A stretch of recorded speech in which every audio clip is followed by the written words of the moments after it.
सब देखने और सुनने वालों की खिदमत में मोहब्बत भरा सलाम। नाज़रीन, इरफान अहमद खान साहब जर्मनी से हमारे साथ हैं। जर्मनी में आप सबके इल्म में है कि जो लोग बेनिफिट लेते हैं, जिसे बुर्गा गिल्ड कहते हैं, उनके लिए काफ़ी देर से पार्लियामेंट में आवाज़ उठ रही है। और आज क्या सूरत हाल है, इसके अलावा भी कुछ इंटरनेशनल हालात पे भी नज़र डालेंगे। खासा बुर्गा गिल्ड पे 2-3 माह से शोर पड़ा हुआ है, तो कहाँ तक पहुंची बात? देखें, अब जो असम्बली कार्रवाई शुरू हुई है छुट्टियों के बाद इस मंडे से हम्म। इस हफ्ते, तो आज ही जर्मनी के अंदर बुर्गा गिल्ड पर बहस हो रही है नेशनल नेशनल असम्बली में, जो बुंडेस्टाग है उसके अंदर। जी। और वो कह रहे 35 लाख बंदा जर्मनी में जो है वो बुर्गा गिल्ड से इस्तीफादा कर रहा है हम्म। या बुर्गा गिल्ड लेता है। तो बहरहाल वो कहते हैं ये एक बहुत बड़ी तादाद है, ऐसा मुल्क जिसके अंदर हम दुनिया से अपीलें कर रहे हैं कि भाई लोग यहाँ आए, यहाँ आके काम करें, हमें बंदों की जरूरत है, फखमान हमें चाहिए। और ऊपर से हमारे अपने मुल्क के अंदर जो लोग बैठे हुए हैं वो 35 लाख बंदे को हम बुर्गर गिल्ड दे रहे हैं। तो उसमें जिसकी वजूहात जो होनी चाहिए या इसके ऊपर इसको सिस्टम को बदलना चाहिए, वो जो जो बुंडेस्टाग के बहस के दौरान बहुत सारे लोगों ने मिसालें देकर बताया कि जो जॉब सेंटर का जो स्कीम निकाली गई थी जर्मनी के अंदर, कोरोना आर्बिट शाम खत्म करके, और जॉब सेंटर की स्कीम जो निकाली गई है, उन्होंने बताया कि जॉब सेंटर के अंदर ही जो लोग काम कर रहे हैं वो उस काबिलियत के लोग नहीं है जिस काबिलियत के लोगों को वहां पर बिठाना चाहिए था। वो ये कहते हैं कि लोगों को अपग्रेड करने के लिए, लोगों को हाउसफिलिंग कराने के लिए गवर्नमेंट ने इतना पैसा रखा था, तो ये हम लोग जो फरीद पढ़ना चाहते हैं या आबन मुलाजिम करना चाहते हैं, हर किस्म की सहूलतें दे रहे हैं, उसका लोगों तक आम फायदा नहीं पहुंचा। और उसमें वो जॉब सेंटर के अंदर जो लोग बैठे हुए हैं उनको मॉरल इल्जाम ठहरा रहे हैं कि भाई इन्होंने गवर्नमेंट की इस तरह मदद नहीं की या उस तरह काम नहीं किया। और उसकी वजह ये है कि वहाँ खुद लोग जो है वो भर्ती किए हुए हैं, वो उस कैलिबर के लोग नहीं है जिस कैलिबर के लोग वहाँ होने चाहिए। तो अभी तक तो मतलब बात शुरू हुई है, तो इस किस्म की डिस्कशन जो है इस वक्त बुंडेस्टाग में चल रही है। अब इसका आखिरी फैसला क्या होगा, जानने लगेंगे तो कोई ना कोई किसी सिरे से लगेगी बात, तो फिर आपको बता देंगे जो जो भी फैसला बुंडेस्टाग ने किया इस मामले में। जी। अच्छा, ये भी खान साहब ऐसे ही है कि जो सियासी पनाह वाले उनके वो कम पैसे मिलते हैं दूसरों की निस्बत ना, तो 100 यूरो का फर्क है मेरे ख्याल। वो बहुत थोड़ा फर्क है, पैसा इतना बड़ा फर्क नहीं है। ये बात है कि पहले एक ही होता था, लेकिन अब इन्होंने चंद 2 साल से ये स्कीम निकाली थी, उसमें इन्होंने ये जो है थोड़े से पैसे जो है वो कम कर दिए हुए हैं। लेकिन उसमें मेन चीज जो है वो जो कैश देना बंद कर दिया हुआ ना, वो गैर मुल्कियों के लिए बाहर एक बहुत बड़ा मसला है। वो कार्ड दे रही हूँ हर जगह के ऊपर, कार्ड से आप पेमेंट करके अपनी चीजें खरीद लें। बना दिया कि वो जो बुर्गर गिल्ड उनको मिलता था, उसमें से जो लोग बाहर अपने खानदानों को सपोर्ट करते थे या पैसे बाहर भेजते थे, उसको रोकने के लिए स्कीम मसले निकाली गई थी। और वो दिन ब दिन जो है ज्यादा पॉपुलर हो रही है। अब तो तकरीबन तमाम सूबों में ये काम शुरू हो गया। और ये भी कई सूबों में ये भी इतला हमारे पास है कि वो जिस तरह पहले 1 यूरो जॉब होती थी, कई जगह पे ऐसा भी उन्होंने शुरू किया अभी जो सियासी पनाह वाले हैं उनके लिए। खान साहब, ये बताइए जर्मनी की मजमूई सूरत हाल इस वक्त क्या है वैसे? बर्मी की मजबूरी सूरत हाल ये है कि जो इंडस्ट्री है वो उसके अंदर मुझे में तो मैं नहीं कहता, लेकिन ये कि भाई तो उस तरह तरक्की नहीं हो रही, या प्रोडक्शन जो है वो जर्मनी उस तरह नहीं कर रहा है जिस तेजी से जर्मनी आगे बढ़ रहा था। उसकी वजह यही है कि इंडस्ट्री के अंदर लोग जो है उनकी शॉर्टेज है, और जिसकी वजह से ही अब जो जर्मन जो चांसलर जो भारत गए हुए थे, तो वहां पर उन्होंने इसका भी डिस्कस किया है। और उन्होंने बकायदा जर्मन चांसलर ने वहां पर ऐलान किया है कि भाई हम जो इंडिया के यंग लोग हैं उनको हम वेलकम करेंगे, और वो जो है अप्लाई करें और ये जर्मनी में आकर काम करें। उनके लिए हम दरवाजे खोलने के लिए तैयार हैं। हमें बहुत ज्यादा इंडस्ट्री की जरूरत है। आपको पता है कि वहां पे दो इस वक्त इंस्टीट्यूट का उन्होंने इफ्ताह किया है, ये एक इफ्ताह किया है, एक विजिट किया है बेंगलोर के अंदर। जो बॉश कंपनी है जर्मनी की, इन्होंने भी वहाँ कोई इंजीनियरिंग यूनिवर्सिटी जो है वो खोली है, जहाँ से वो इंजीनियर तैयार करके और वो जर्मनी लेकर आएंगे।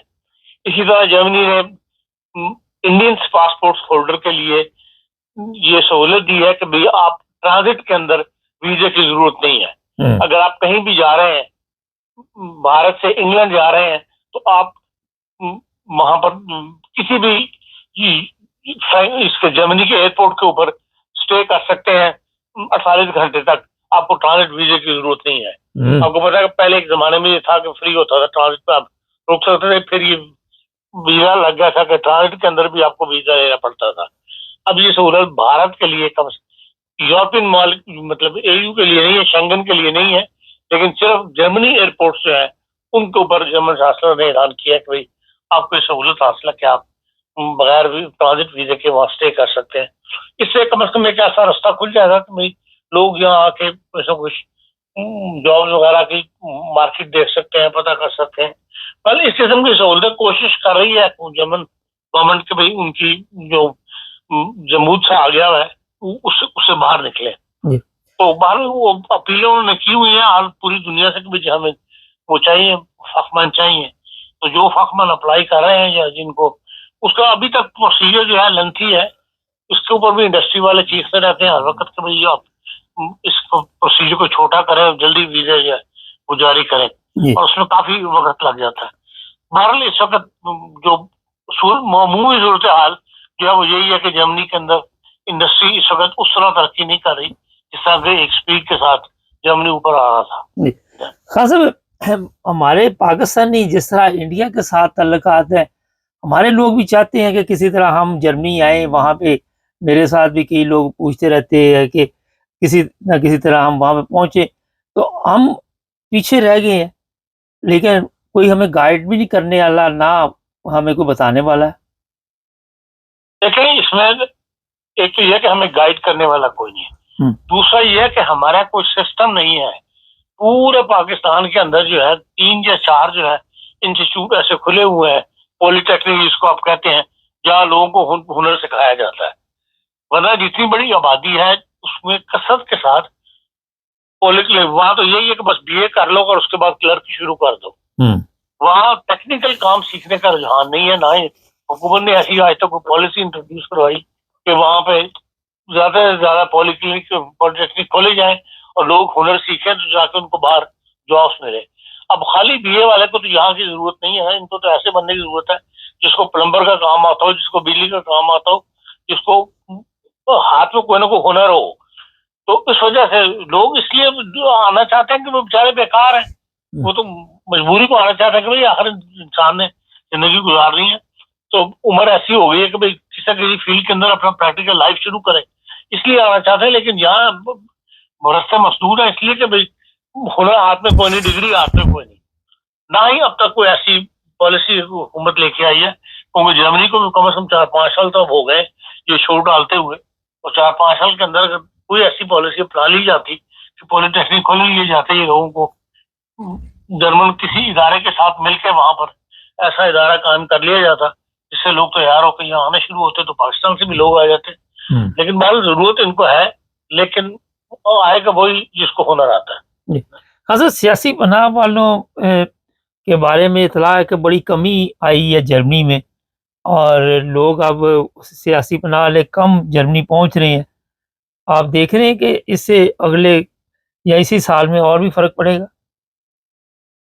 देखिए हर साल तादाद कम हो रही है, इस साल तो बहुत ही तादाद 50% से भी कम तादाद, और इसलिए कि जब से बॉर्डर को इन्होंने कंट्रोल शुरू किया है, वहां पर बाहर ये लोगों को एंटर नहीं होने दे रहे और लोगों को वहीं से जो है वापस भेजा जा रहा है उन मुल्कों के लिए। इसलिए ये बात सही है कि बहुत ज्यादा कमी आई है असाइलम सीकर के अंदर। तो जो वहाँ पे खासा उनके केसों में भी तेजी बताई जा रही है, कुछ लोगों को पकड़ भी लिया जाता है और वापस भी भेजने में तेजी आ गई है। देखिए इलीगल जो लोग हैं, अभी 2 दिन पहले ही जर्मनी के अंदर 2000 पुलिस वालों ने छापे मारे हैं जर्मनी के अंदर मुख्तलिफ जगहों पर, और जो इलीगल काम कर रहे थे वहां पे, जिनमें ज्यादातर वो जो प्रेस बता रहा है वो वियतनाम के लोग थे, वियतनामी ज्यादा जो यहाँ पर काम इलीगल काम कर रहे थे, उनको उन्होंने यकीन पकड़ा है, वो भी अच्छी खासी तादाद है। तो उनको लाजमी डिपोर्ट किया जाएगा। तो लेकिन ये कि भाई जो लीगल राय से काम कर रहे हैं उनके लिए कोई ऐसी यहाँ पे कोई ऐसी मतलब प्रॉब्लम खड़ी नहीं हो रही या कोई ऐसा उसके खिलाफ कोई ऐसी आवाज नहीं उठ रही जी या कोई ऐसी पॉलिसी हुकूमत की नहीं आ रही, बल्कि उनको तो सपोर्ट ही कर रही है हुकूमत। जी। हाँ साहब, एक बड़ा अहम सवाल है कॉमर्स में। कुछ लोगों ने पहले भी लिखा, अभी भी मुझे भी लिखते रहते हैं। मैं प्रोग्राम क्योंकि हम करते रहते हैं सियासी पनाह वालों के जो हालात है पाकिस्तान में, जो पाकिस्तान से तल्लुक़ रखते हैं, वहाँ पे जो मसीह बरादरी है या अहमदी है, वो कहते हैं जनाब जो अहमदी हैं उनको कोई प्रॉब्लम नहीं है वहाँ पाकिस्तान में, वो सिर्फ सियासी पनाह के लिए यूरोप का रुख करते हैं। लेकिन आप देखते रहते हैं आए दिन ऐसे वाक़यात होते हैं पाकिस्तान में, लोग वहाँ बिज़नेस नहीं कर सकते, लोगों को स्कूलों में प्रॉब्लम है, लोगों को कॉलेजों में प्रॉब्लम है, यूनिवर्सिटी कोई जॉब नहीं मिलती। तो ये लोग जो इस तरह कहते हैं जी वहाँ पे कोई प्रॉब्लम नहीं, इसके बारे में क्या कहेंगे आप? देखिए ये तो एक प्रोपेगेंडा है दुनिया का कि दुनिया जिस पर गुजर रही होती है वो उसको पता होता है कि हाँ उसके हालात क्या है या वो किन हालात से इस वक्त गुजर रहा है।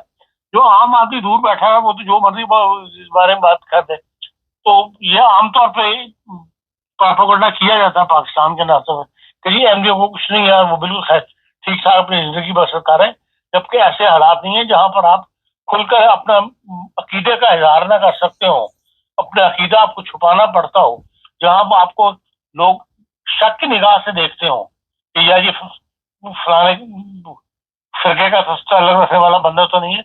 इन हालात के अंदर जिंदगी गुजारने वाली कोई जिंदगी तो नहीं होती ना। तो उन लोगों को ये बात नजर नहीं आती कि भाई किस तरह डर डर के लोग जिंदगी गुजार रहे हैं। नमाजों के अंदर जाते हुए मस्जिदों में जाने से पहले बंदा 4 दफा देखता है भाई कोई हमें फॉलो तो नहीं कर रहा। तो इस किस्म के हालात के अंदर जिंदगी अगर अपने ही मुल्क के अंदर बंदा गुजार रहा हो, उसको कहना कि भाई वो हर सब हालात ठीक है, ये तो ज्यादती वाली बात है। लेकिन ऐसे ये जिम्मेदार लोग हैं, ये नहीं कि कोई आम पब्लिक है, ऐसे लोग भी हैं वो भी बयान देते रहते। लेकिन खासा ये बताइए, वो मुतासर नहीं ना होता है, वो मुतासर नहीं होता है इसलिए वो ऐसी बातें करते हैं। वो कहते हैं हम ठीक ठाक गुजार रहे हैं, वो भी नहीं ठीक ठाक रह रहे हैं, दूसरे अकीदों के लोग भी या दूसरे मज़ाहिब के लोग भी। जबकि सूरत हाल ऐसी वो जो मिनॉरिटीज वालों ने जो अपनी वेबसाइट निकाली हुई है कभी उसको पढ़ा करें। डेली वहां पे ऐसी खबरें शाया हुई होती है। कल भी खबरें थी कि भाई 3 बच्चियों को 12-13 साल की बच्चियों को इस्लाम कबूल करवा के, उस मौलवी की तस्वीर भी थी जिसने इस्लाम कबूल करवाया और अगले दिन उसकी शादी हुई, निकाह शादी हो जाती है। नहीं तो वो कवानीन किधर गए जो वो कहते हैं जी 18 साल का बच्चा होगा तो शादी होगी और ये होगी वो होगी, वहां पे फिर कवानीन हरकत में नहीं आते खासा? तो देखें जो देहात वगैरह के अंदर हो रहा होता है काम, वो किसी को क्या पता होता है कि किसी देहात के अंदर कोई छोटे बच्ची की शादी कर दी, तब वक्त तक वो जाके कोई पुलिस में रिपोर्ट ना करवाए कि भैया तो कोई फलानी जगह पर 18 साल से कम उम्र के बच्चे की शादी हो रही, वरना नहीं पता लगता। हमारे जो कल्चर है, जो देहात में जिस किस्म के लोग जिंदगी गुजारते हैं, वहाँ छोटी छोटी उम्र में लोग निकाह कर छोड़ते हैं, शादियां कर लेते हैं। बहुत शुक्रिया खान। ये थे जनाब इरफान अहमद खान साहब। और ये जो लोग कॉमर्स में लिखते रहते हैं हमें ये वहाँ पाकिस्तान में मसीह बरादरी या अहमदियों को वहाँ पे प्रॉब्लम नहीं।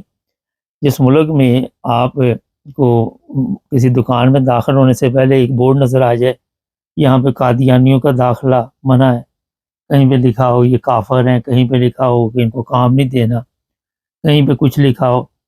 पिछले दिनों एक, अब मैं उस जगह का नाम नहीं लूँगा, वहाँ पे उनको पहले मौलवियों ने उनके कारोबार को नुकसान पहुँचाया और उन्होंने कहा जी हमने जब उसकी मरम्मत का काम शुरू किया तो वहाँ पे मरम्मत करने के लिए कोई तैयार नहीं था। हमें अगर कोई गेट बनवाना है तो वो नहीं कोई बना के दे रहा, मैं मिसाल दे रहा हूँ, या कोई किसी किस्म का, तो वो कहते जनाब नहीं हम आपका काम नहीं कर सकते। इतना दबाव है वहाँ पे और ये ऐसे ख़तरनाक हालात हैं। लेकिन जो लोग कहते हैं जी इनको प्रॉब्लम नहीं, आप आके अगर वहाँ पे पाकिस्तान में देखें तो आज़ादी से सांस भी नहीं ले सकते। और जिस तरह अभी खान साहब ने कहा अगर पहले देखो नमाज़ पढ़ने जाने से पहले चेक करो कि पीछा तो नहीं कर रहा, तो फिर आप नमाज़ पढ़ो। यहाँ यूरोप में आज़ाद ज़िंदगी, आपको कोई पूछने वाला नहीं। लेकिन देख लें यहाँ पे सहूलतें कितनी हैं। और मजहबी तौर पे मैं बात कर रहा हूँ, वैसे तो है ही है, लेकिन मजहबी तौर पे भी आपको कोई भी डिस्टर्ब नहीं करता। नाज़रीन, किसी भी जगह पे रहना हो, मैं तो इस हक़ में हूँ कि बंदा जिस तरह यूरोप में आज़ादी से ज़िंदगी गुज़ारता है, इसी तरह इस्लामी ममालिक में भी होना चाहिए। लेकिन पाकिस्तान जैसे मुल्क में तो बिल्कुल ही आप भूल जाएँ। खैर, इस पर काफ़ी हम प्रोग्राम करते रहते हैं, चैनल को सब्सक्राइब कर लें, जुड़े रहें हमारे साथ ताकि और भी प्रोग्राम देखते रहें।